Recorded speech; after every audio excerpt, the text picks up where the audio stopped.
We live. Hi, party people. Hey there, podcasty. Let's record. Hey, everybody. Let's go get it today. Okay. My great thing, I think settling down. Guys, let me tell you, and I'm not supposed to say guys, sorry. People, let me tell you about what happened. So I go to Walmart.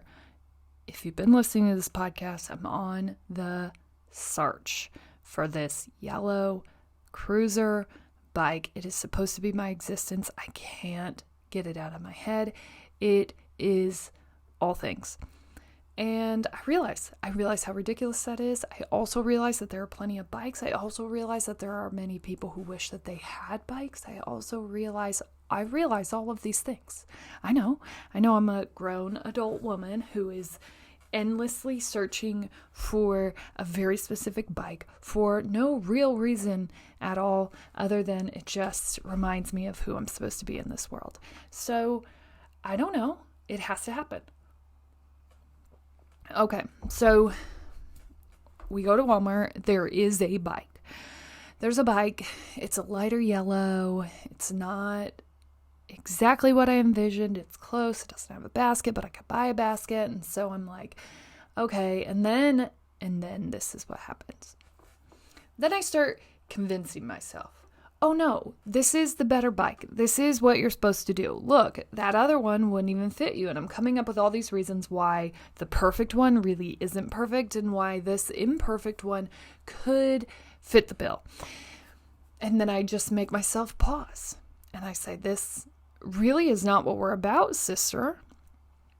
You said you're not settling. So if it's not that bike you envision, then it's not the bike. Keep moving. And so I'm like, maybe it's just not meant to be. Maybe it's just not meant to be that bike. I keep trying. I ordered the bike. I finally found it somewhere. I ordered it. They canceled the order like 7 times. I called Walmart. They're like, yeah, we just don't have that bike. You're just going to have to find a different bike. And I'm like, what? I can't. And so I didn't buy the imperfect light yellow bike. I just decided, nope, if it's supposed to be, it will happen. And if it's not, it just isn't going to happen. That's how this is going to work. And I talk about not settling, and I talk about getting what you want, because if you don't, you're not going to be happy. And that was it. The whole thing. Like, we're not doing this. If that bike is meant to be, it will happen. Period. Done. And so I just left. I left that light yellow bike. I walked away from it.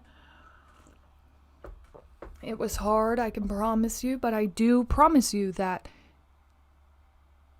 if it is supposed to come to me, and I know this is ridiculous, but it's sort of a test, inevitably.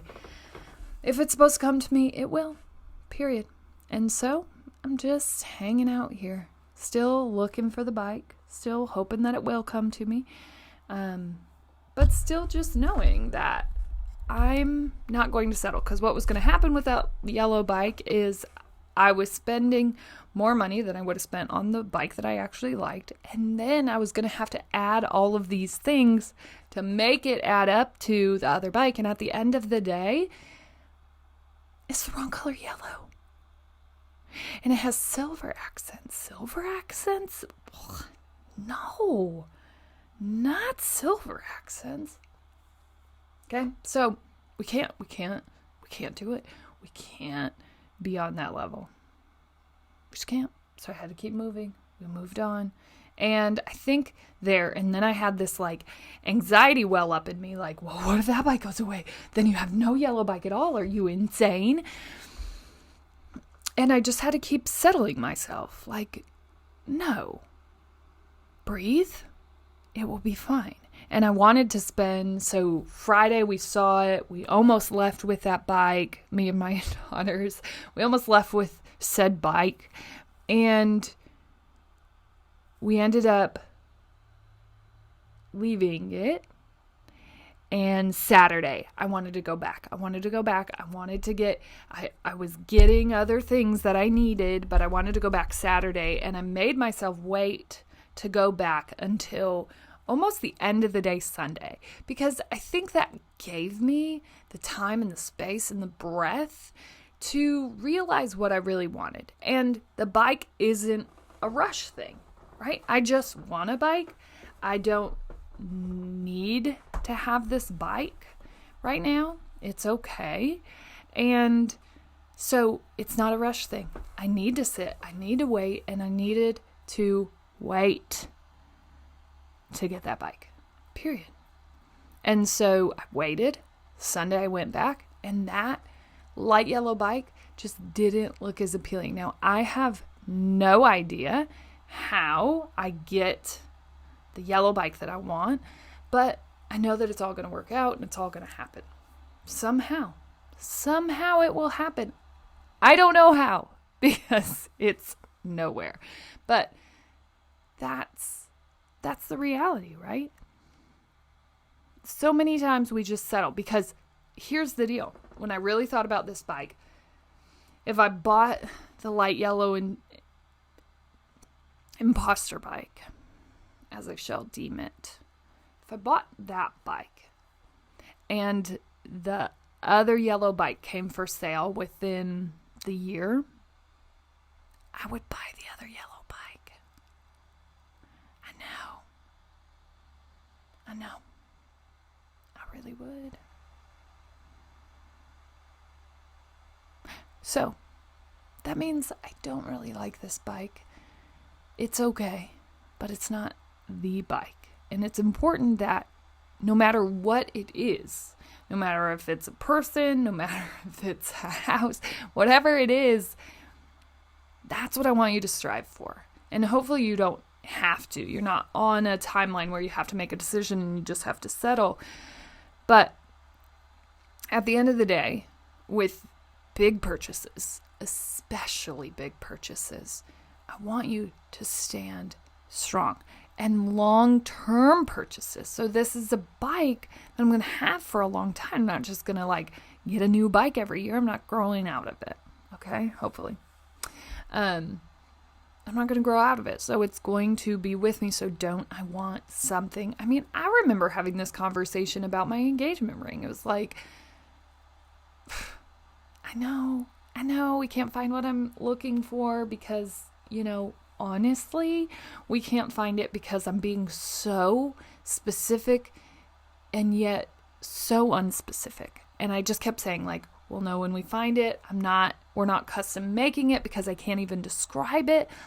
When we find it, we will know. It will all work out perfectly. And the fact that my engagement ring even existed, because I couldn't describe it, because designers would say things like, oh, we can make anything you want. And I was just I don't even know. It's vintage. It's halo set. I mean, perfect world that has a yellow diamond. And they're like,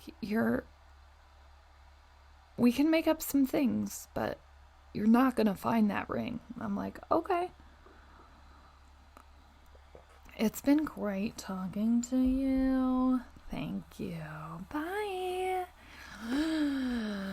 And we were two broke college kids. So that ring, the one that I just described, there's not a chance, even if we found it, could we afford it? And yet, probably, I don't know, 4 months of searching every ring store. Every ring store saying, we can make whatever you want. We'll make it. 4 months.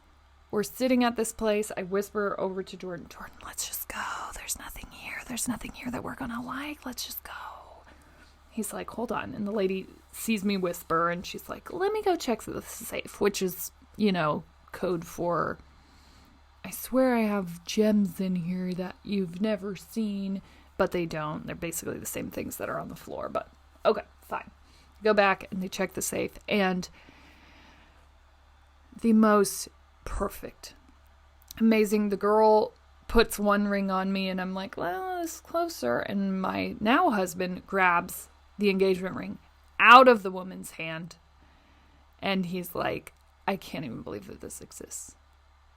And it was perfection. And then everything just happened from there perfectly. I can't even. And it was all about waiting it out.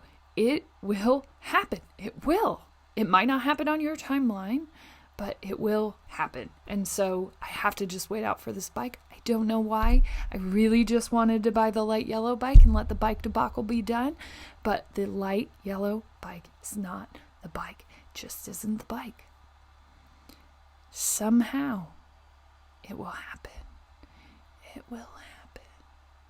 Okay, so that's my great thing. Go ahead, take time, recognize yourself for your own great things, because if you don't, life gets hard and low and sad, and it just isn't worth kind of trucking out with this impossible mindset that you aren't enough, that you aren't good, that you aren't beautiful. Because you are all those things. You are. And so it's really important that you start actually believing it. And the best way to start believing it is to start talking about it, start writing it, start anything. Just bring it up. Have the conversation. Make greatness a part of who you are. Period. That's it. Signed, sealed, delivered. Okay. We're going to dive into our great things. I'm really excited about this. This Friday, I talked about minimizing the amount of things we had. And we were going to do that with our children. And this was the first children minimalist journey that we have taken. And it sounds super scary. And the reason that we hadn't done it is we had done this in every room, and we had done it with their shoes. But otherwise, they had been removed from our minimalist movement because it felt like ours. And it also feels like don't do that to them. Kids are supposed to have everything that they want. Don't do... Mean parents. Give them more toys. Fill them up. Give them the things. Stop. That's mean. And that's really where we were with it. We had seen so much movement and simplicity and clarity from doing it with ourselves that I'm surprised that we didn't take this journey sooner, but here we are.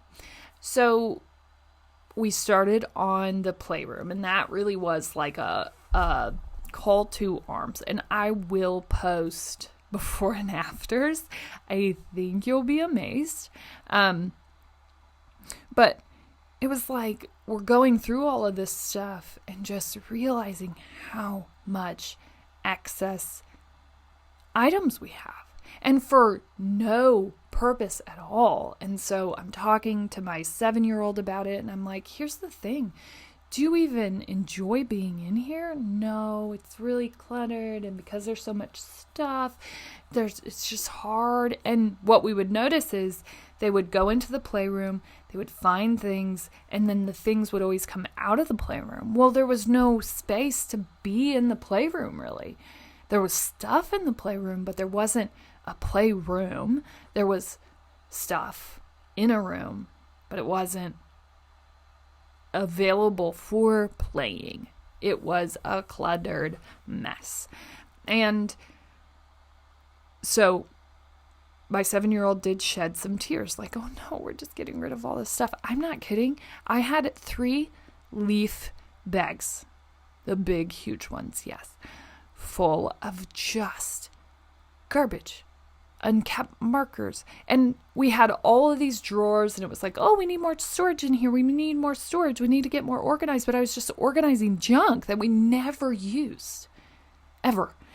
And I would say the only tip that I can give you is if you're just starting on this journey, on a minimalist or less is more type journey, give yourself a break because it's going to be hard. I would say get rid of a box, and if it's hard to sell or throw away, put that box in your basement somewhere and just see if it frees up something for you, if it lets go of something for you. And if it doesn't, it's just in the basement, go get it and put it all back, right? But I think what I found is it was significantly freeing. It was like, oh, wow, I don't have to clean all this stuff. Wow, I have so much more time. I can't even think straight. I don't have to do a fall clean out. I don't have to do spring cleaning because everything happens in real time because I'm not managing stuff all the time. We're getting rid of it as it comes in, right? So if I get a new sweatshirt tomorrow, one sweatshirt comes out, we're replacing, we're not adding.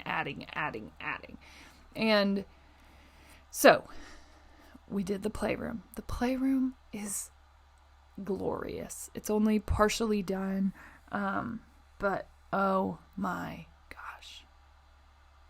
And my 7-year-old had tears. I said that. And I'm like, but you are going to discover the toys that you actually enjoy. So we had a kitchen set, and we had debated whether or not we want to sell that. And the girls were like, and so we just left it in the house. We left it. We took it out of the playroom. We cleaned it, and we put it in the living room. And we cleaned up the food, and we cleaned up the pots and pans that go with it. And as it was sitting in the living room, the girls played with it more, and they played with it, and then they decided that they wanted to keep it. And what's important about that is that's just it. You don't have to just throw everything away. Have conversations, give it time, give it space. That kitchen sat in our living room for 2 days as the girls were deciding whether or not they wanted the money or they wanted the toy. And they decided that they were going to keep their kitchen because, yes, indeed, they did enjoy the kitchen. That's great. Keep everything that you want, but you don't need 12 spatulas. Seriously, go check your drawer. I promise you have way more than you need. I guarantee it. Guaranteed. Okay, so we keep the kitchen. The playroom is cleaned out. 3 leaf bags full of just garbage, like filled in coloring books, just stuff we were never going to use. Dried up Play-Doh. Guys, I can't even explain to you. I really can't. It's terrifying. What's more terrifying is that probably my next step for managing that playroom chaos would have been buying 2 more sets of drawers. So we could just add more junk. That's all it is. Junk. Heads off of Barbies and LOL doll. I mean, oh my gosh. Puzzles that were never going to get put together. Junk. So 3 bags out. 2 entire totes fulls of books that we don't need or read, or like we had so many we couldn't even read what we wanted to because there were so many. So gone. Boom. Totes, books, gone. Okay. And just a lot of stuff. Then I get to this, there's this rocker, little baby crib that rocks. And it used to be mine growing up. And I'm looking at this crib, and I'm trying to remember the story behind this crib. And I can't remember it. No idea where this crib came from. And so I call my mom, and my mom doesn't remember the story of this crib either. Okay. So I'm sitting there and I'm like, well, this is from my childhood. This is important. This means, that I existed somewhere. It has my name on it and everything. And I'm fighting myself because I'm like, why? What is the significance of this? What is the significance? Now, I have a doll that my grandma made for me. I know that story. I know that there's a lot of significance in that doll. I love that doll. I have so many memories with that doll, going places with me.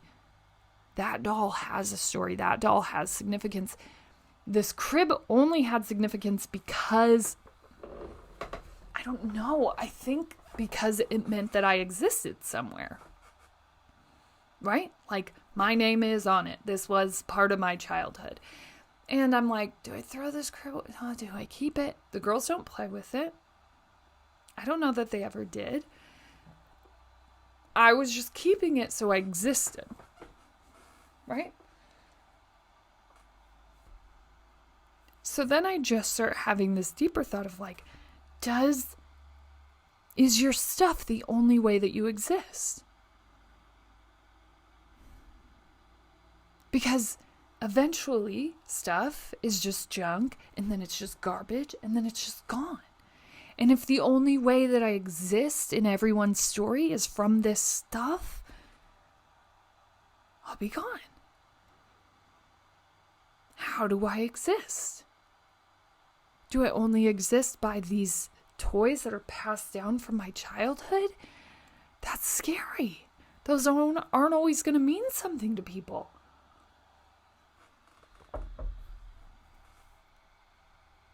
And so it made me devalue stuff even more than I already did. It made me start to realize that the only reason that I keep some of this stuff is so that someone remembers me. And then I start realizing this podcast is part of my story, is part of my legacy. And I think so many times we decredit our own stories, right? We knock those down and we're like, nah, you know what? Not good enough. This story, my story's not important. Your story is as important as you make it, right? But I think sometimes we trade stories, we trade presents for things because that story, what that thing says about us, is more readily accepted than telling a story, than showing up and being present. It's easier to show up and talk about the new car you just bought than it is to show up and talk about how uninteresting you are, the crappy house that you live in. I mean, get deep with people. I know it's easier, right? You get to be a new topic of conversation if you roll in your 2020 SUV. Yeah. We exist for a day. Yay, we exist. Oh my gosh. And then it's like, okay, well, that felt good. And you don't really get those moments as often in life. And so it's like, okay, so then it kind of becomes a rush. Like, okay, how do I exist next time? What do I have to buy that means something to people? How do I keep this up? I enjoyed that. I enjoyed existing again. It was a nice feeling. It's a real thing. It's a real thing, right? I enjoyed people thinking this thing about me. I enjoyed what that did. I enjoyed all of it. And so what I realized with this little crib is, this isn't me. This has no significance. There is no reason for this to be here. It brings me no enjoyment, brings my children no enjoyment, may have my name on it, but I don't know who even wrote my name on it. I don't know who made it. I don't know where it came from. My mom doesn't. So what's the story there? What's the significance? What's the importance? There isn't any for me. Okay, so it needs to go. It's just junk. It's junk. It's nothing. And I want to hold on to it because I want it to mean something, because I want people to remember me. But again, it's not serving us. It doesn't serve this family. It doesn't serve us at all. It doesn't even serve a story. There's no tie to it. And so it had to go. And we went through and we did the girls' closets, and my 7-year-old, I did the 4-year-olds, because if she came in there and tried to minimalize with me, which normally I involve them in everything, but there would be no reason for her to need to keep a certain dress, and somehow she would convince me. She's a lot like me. I don't know. I can't help it. Oh. So, 4-year-old didn't come in. The 7-year-old I made go through. She had to make piles of everything, and then we pared down to 5 pairs of shorts and 5 pairs of athletic shorts and right? And then we had to go to her dresses, and her dress collection is a prize, okay? I mean, a full closet of dresses. And she's like, Mom, I don't know how I'm going to pick. I don't know how I'm going to do this. This is going to be really hard. I'm like, you know what? I think you're going to feel better, because then you will have dresses that you really like, and they won't be piled up on the bottom of your closet floor, so you'll actually be able to see them and enjoy them. So we limited it to 5 long sleeve dresses and 5 short sleeve dresses. And she did it. Right? We got her down to 10 dresses. I think she had somewhere around 20 to 25. Stupid amount. Usually we ask for clothes for gifts. So I think that's why she had so many. I don't know. And I don't know if she had some bailers. I don't know. It got crazy quick. She has a lot of dresses. So we pared it down. And she came up to me after and she said, you know, Mom, I thought that was going to be really scary, but it actually feels really great. And like she said that like it had relieved stress from her. And I'm thinking about how many times, you know, and I know growing up in a cluttered environment, how taxing stuff was to me, how taxing abundance and overabundance was to me. I remember living in a room, in a bedroom that had the junk closet, and it was just piles and piles of stuff, and you could never get back there, and it was always impossible, and you could just climb up all the junk to get whatever it is you were looking for, but you couldn't even go back there, so you really didn't get anything out of there, so it was just a closet of junk. And that's a lot of weight, right? And everything. And I watched my mom constantly manage junk. And she spent so much of her time, and it felt so overwhelming. And I just don't want that same taxing nature on my kids if I can help it, right? And so that's part of the reason for the commitment to minimalizing and decluttering is I remember how overwhelming spaces were for me growing up. And I just don't want that for my kids. And so when we went through this minimalist journey this weekend with our kids, I was so shocked to hear from my 7-year-old that this actually lifted weight for her too. Because I thought it would be the complete opposite. Honestly, when we started talking about getting rid of dresses, I just thought she was going to burn me at the stake. Not going to lie. But I think at the end of the day, all of us crave clarity and simplicity and beautiful spaces to thrive. And that's what we had given them back. That's what we're going to give them back in that playroom. That's what they just got back in their closets. Now they can actually see their clothing in their dressers in these spaces. And there's a level of simplicity, and there's also an understanding of need, right? If she grows out of her 10 dresses, she will need 10 dresses to replace them. Whereas before it was like you couldn't even keep track of what dress fit, what dress didn't, what needed. Now it's in and out. Okay?